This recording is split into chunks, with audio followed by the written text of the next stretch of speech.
what this song reminds me of. Like, Stampede. Reminds me of kind of like a Rita McNeil special or something. See somebody performing a song like this. Like Hee Haw. Yeah, no, but more Yeah, there's banjo picking in the background. I like it. Yeah. It's old school.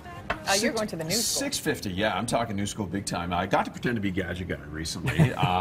Big companies need accurate, quick information, data to make money. That's the premise behind a big showcase that was happening in Calgary recently, invite only. Okay. For some reason, they included me. We don't know why. GE was showing off some stuff that they've been working on. GE chose here because this is the center of oil and gas, of course, in our country. Energy companies are seen as a major market for GE. What they think is the next industrial revolution, blending minds and machines. An example of data blending minds and machines together. An example of data making money. If your company has an oil facility right in the middle of wherever it happens to be, very remote location, and there's an issue causing you to stop producing, then of course that costs you money. If you can collect the data of what's wrong, transmit that info to analysts sitting in downtown Calgary, get a solution to a tech on site in minutes, then you can keep on pumping and minimize your lost money, right? One of the ways to gather data with Google Glass. Look at that. See that red square around this piece of machinery, say in some,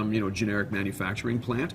If the Google Glass spots the red machine with the red, it sends the information that's wrong, analyzes what's wrong in the machine, and then a technician, like Raju in this case, has, sent the fix to a tech that's already on the way. That's wow. Right? Wow. Minds, machines. You connect what's wrong with the machine via data, via simple connections, internet connections, and then you send it to minds back in the city of Calgary. They can fix it. He'd have to go there in person, diagnose, come back, get parts. This way, exactly. Boom. You can have the parts shipped twice as fast, like in an hour, that type of thing. Anyway, it's a $10 trillion industry, GE thinks, down the road here. Technology like this for GE, they say, will be a must for businesses in the future. I think the idea that we're going to use the same technology we use for cell phones, we're going to connect all the machines. We're going to make those machines smarter. We're going to have it transmit that data wherever you are, the right person at the right time. They're going to know what's going on. They're going to be able to do their job better.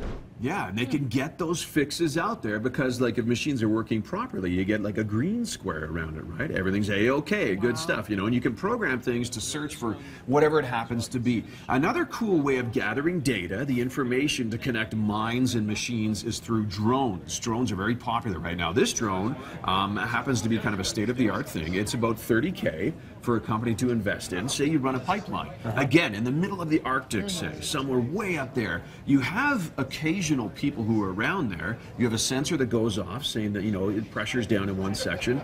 Up you go, you send out a drone. So you have the sensor's information in the line, the drone's information looking from the outside of the line. Send that information to downtown Calgary, a desk, Andy's desk. Andy can say, oh, it's this that needs to be fixed. Fix my Arctic weather station. Yes, absolutely. This is what needs to be fixed. And like you already have a tech en route, you zap the fix information to the tech, and then he or she repairs it.